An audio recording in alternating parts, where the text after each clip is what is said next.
welcome back. This is the Dan Corder Show. South Africa is a movie. Welcome to the watch party. Now, the watch party got even better this week because we got to celebrate the fact that our national sporting team, our soccer men's team, Bafana Bafana, qualified for a World Cup. Actually qualified for real for a World Cup for the first time in 24 years. As a young member of our live studio audience tonight said, yo, that's nearly as old as the country. It's not nearly as old as the country. You don't need to cover your face. I didn't put you on TV. But yes, it has been a very long time. And look, the Springboks are a miracle. They've brought South Africa together. They've made millions of people fall in love with rugby. They've given us unity and pride and made us inspired. But this is a football-mad nation. This is a soccer country. And I need to tell you, last Wednesday, after we'd qualified for the World Cup, the sun was brighter, the birds were chirpier, there was less air pollution in Johannesburg, even the wind was helping us. And we need to talk about why such a great footballing nation, it's almost a miracle why we've qualified for this World Cup. Given we have more money, except maybe Egypt, than the rest of African football combined, given we've got these great clubs like Sundowns and Pirates and once every 10 years Kaizer Chiefs. And so we need to understand what's going wrong and going right in SAFA, the South African Football Association, to understand why Bafana is not consistently better. And for that, we've invited just one of the best people in the country to listen to when it comes to sport, none other than Cashin Sport, aka government name, Nqobile Ndlovu is here, everybody. How are you, man? Good, Dan. Thanks so much for having me. It's great to have you here. My brother and I are completely obsessed fans of all of your videos. So you heard the intro I just gave. The other thing to remember is that we nearly didn't qualify for this World Cup simply because of an administrative error in the team which caused Sundowns midfielder Tebogo Mokoena to play a game against Lesotho that he was not allowed to play because he got 2 yellow cards. And that turned, I think, a 3-0 win or 2-0 win against Lesotho into an automatic penalized forfeited 3-0 loss. That's the only reason why it was close. Yeah. But that seems to be something that happens all the time with SAFA. We remember Pitso Mosimane not knowing if we'd qualified or not at the end of that one qualifier round. We have seen year after year of disappointments despite great players. Do you think there's some kind of rot in SAFA, or like what is so fundamentally dysfunctional about it? SAFA is a complex organization, but the problem with SAFA is that it has a lot to manage with very few people and very little resources. So a lot of people are often stretched very, very thin. And I'm not trying to make excuses for SAFA, but the problem that has persistently come up has generally been at the top. You know, 3 of our last 4 sports ministers have all complained about the same thing. Fikile Mbalula with a whole bunch of losers, Natim Tetwa, Zizi Godwa, and even now Gayton McKenzie. All the same thing, all around leadership and the presidency at SAFA. So I guess, you know, they say the fish rots from the top. Generally speaking, the problems that SAFA have come in terms of leadership and where the organization is being steered, because it affects a lot of things, sponsorship, money, etc., etc. So we're talking about Danny Odan there, the president of SAFA, who seemingly rules it as his kingdom. Like he hasn't even been under any threat of losing that position for a very, very long time. But how does he continue to get away with it if he can't effectively manage an organization, can't effectively fundraise, can't effectively manage resources? I mean, we've seen the fact that Banyana wasn't being paid just before women's AFCON. Yeah. And Banyana rather, and the women's teams in general are not paid as well or resourced as well as the men's teams. But now our under-17 team, Amajita, have qualified for the World Cup. They haven't even been able to do training camps or play friendlies because there's just no money. What is going on? Right, so maybe let me explain the budget first. Okay. SAFA's annual revenue is somewhere around 380 million rand, right? Revenue, not profits. Annual revenue, somewhere around 380 million rand. They were technically insolvent in 2023-2024, which means they were spending more money than they were making, right? And they were projected to lose somewhere in the region of about 110 million rand if they hadn't rebased the value of their current facility. So basically, they were broke 2023-2024, which is why at the end of that year, they went to the government and they were granted a 5 million rand advance in order to pay salaries. They were not able to do that. So that's the financial position of SAFA. Now, the problem is that SAFA only has money, generally speaking, to pay for your administrative costs in terms of running football, your national team, Bafana Bafana, Banyana, and your coaches, and basically nothing else. And even within your coaching staff, in terms of the women's team, there's only one coach who is paid, is Desiree Ellis. The rest of the coaches are temporary coaches. Really? Underneath that, there's no funds for generally running football underneath that. So there's no dedicated budget for the under-21s, under 17s, etc., etc. And what people don't realize is that Bafana Bafana and Banyana are only two at the top. SAFA has 22 national teams to manage. We've got beach volley, beach soccer, blah, blah, blah, all sorts of the different age groups, men and women. All of those have to be funded by one body. And it's only 380 million rand.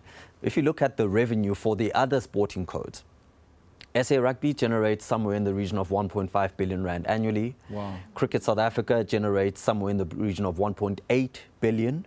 For 2023, South Africa makes more money than... South Africa made more money than everybody else. Than part rugby? Of the yes, part of the reason is because of the Indian market. Right. When India tours South Africa, Cricket South Africa has the broadcast rights, they're the rights holder. They then can charge any other broadcaster who wants to broadcast those matches in those countries to broadcast those matches. And when it's in India, 1.4 billion people. It's 1.4 billion people, so you can charge top dollar. You can charge as much as you want. So where is the money supposed to be coming to SAFA that it's not coming? Sponsorship has been a traditional problem at SAFA because if you look at what's happening right now, Sasol has dropped the sponsorship of SAFA, where they were the longest standing sponsor of women's football.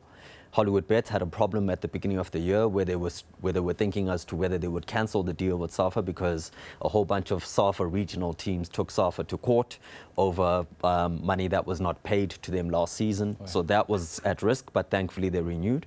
And there's been other sponsors who've either had problems with money going through to players, or there's been issues consistently where players have said we're not being paid, and then the sponsor goes back and says, but we paid you guys, why is that money not going through to the players? But the problem is you've only got 380 million to take care of so many people. That money is never going to be enough. How would a different president of SAFA fix this or improve this or change this?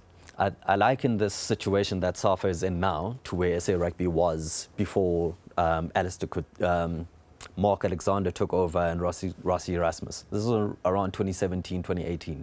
A lot of people forget that SA Rugby was, there were no people going to games during that Alistair Coetzee era, if you remember. No people going to games. SA Rugby was struggling for sponsorships. Big sponsors dropped them, APSA dropped them, etc., etc., etc. It's the very same situation.